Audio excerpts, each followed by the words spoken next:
Okay, I have this fabulous book. It's called Crochet Secrets. And I'd like to show you on this page 38 the knotless start instructions. And they go 1 through 5. And then over here she shows you how to do it visually. So, you know how when you create a slip knot, you have this little tug there, and she's showing us how to do it without the knot. So I'm going to demonstrate how I've learned it from her book, which I recommend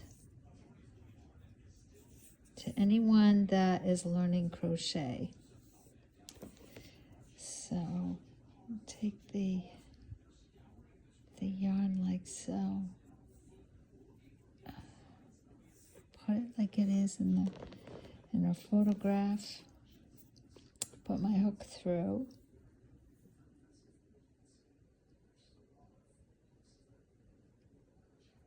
and then the bee picture shows pinching here, so that's I think what I'm doing here. C shows yarning over. D, I imagine yarn over. Of course, we're gonna go through and pull through, and then she does it yet again. Yarn over, pull through. Mine's kind of loose, but after you get the hang of it and you practice, you know, you'll get way more.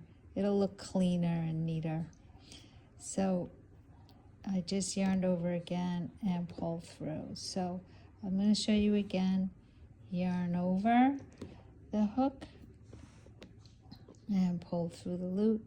Yarn over the hook, pull through the loop. This is a chain without using a slip knot. And the reason why that's so important is sometimes a slip knot is way too bulky for your piece.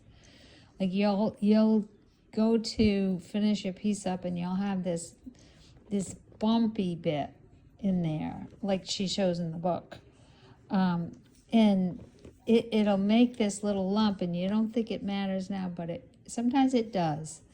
Other times, you know, you can use the slip knot. There's no problem there. But if you want to do without the slip knot and you're making your basic chain, you can try it this way.